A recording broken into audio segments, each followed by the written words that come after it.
recently my birthday, and for every birthday that I have, I always get at least one video game for that console that I'm playing at that time. So this year it was the Switch. The game I got this year was one that I've wanted since its release, and I've also played the original on Steam, and that is Sonic X Shadow Generations. Now for some reason Amazon was selling the Day 1 edition, so inside the case you get Gerald Robotnik's little journal here, which you can also collect digitally on the game if you find. Inside the case was also this little thing that said Sonic Movie 3 only in cinema, and then on the back it says upgrade to gold edition. It also came with this little book. Games don't come with books anymore. I think that is really cool. Last but not least, it came with the Sonic Adventure Legacy. Not only that, but this physical version of this game also has a reversible cover, so it can go from looking like this to this, which is really cool. This one has the obviously Sonic Shadow, and the spine is really cool. I don't keep it like this because obviously it wouldn't fit in with a collection otherwise, and the back just has some pictures. Like, for my collection, I hate games that don't fit in. For example, we have this bright red one. You'll probably know what that is. We have this bright red one in the middle of all the Wii games.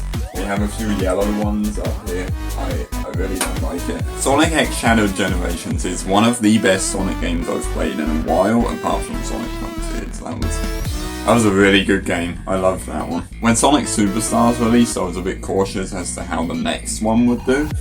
Because people told me that the Sonic Superstars was a bit buggy and glitchy and crap. Also, after playing Sonic Frontiers on the Switch, I was kind of scared as to how Sonic X Shadow Generations would run as well. Surprisingly, it ran well. Obviously, it was a bit pixelated at times, just like Frontiers was, but at least it didn't lag. The Sonic Generations side of the game was very buggy. I found lots of bugs in this, and I only played it for 10 days before I 100%ed the whole thing. Now, it feels to me that they didn't really concentrate on the Sonic Generations a bit much, they only focused on the Shadow Generations. It seems like Shadow Generations was very polished, while Sonic Generations had lots of bugs. There were multiple times where when you first booted into the level, you could see the textures and the lighting still loading. There were a few bugs that I found by accident just by playing the game. For example, I found a glitch or a bug on the first level. There were multiple times where I went round a loop and just stopped at the top walking on thin air, which is not meant to happen. There was one time, I think it might have been Seaside Hill. This is classic Sonic, by the way. I got pushed out of bounds and I couldn't get back in. I don't know what happened there. So like I said, it seems like they didn't really focus on the Sonic Generations side of this game. They just sort of polished Shadow Generations. Nothing has really changed about the Sonic Generations side of this game. Obviously, they changed dialogue, they changed some of the cutscenes around, and obviously the main big thing, they've added Chao into this game. I didn't like finding the Chao, I used a guide for every single one. I do like the updated controls and physics for Sonic Generations. For example, they've added the drop dash as a skill, which you get straight off the bat, I believe. It was very nice to use that after playing a lot of Sonic Mania recently. Modern Sonic obviously has his drop dash built into his moveset.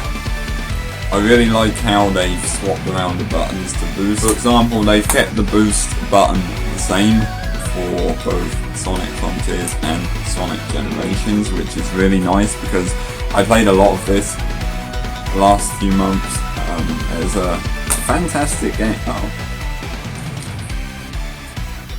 This one came with some leaflets as well. It must just be Sega, they like giving you leaflets. I played a lot of Frontiers and I got very used to the moveset.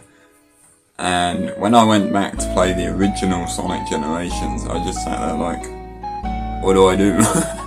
As for Shadow Generations, the level design was fantastic. I loved every single level. There were of course some levels that were a bit of a pain in the butt.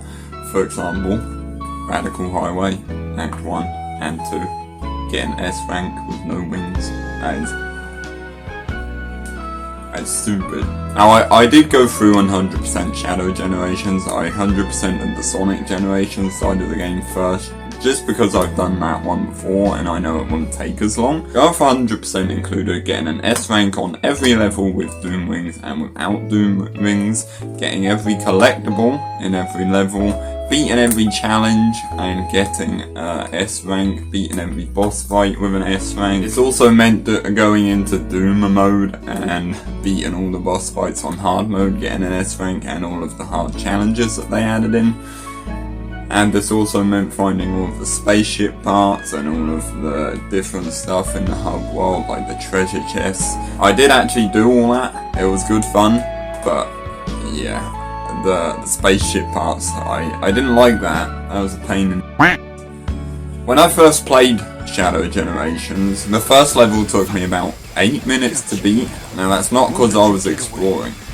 That is, I was just playing the level how you usually would. I think that's because they added so much into that first level just to set you up for the whole game. That was a fantastic level. It was a really fun game. Shadow's moveset is fantastic. I absolutely love White Space in Shadow Generations. They've made it like a Sonic Frontiers, a sort of hub world. I do really enjoy that. It was really fun just running around the hub world and looking for the different collectibles and stuff. Now, before I got this game for my birthday, I did actually buy the movie Shadow Tokyo DLC. That was really fun to play. I think that was the first level that I played.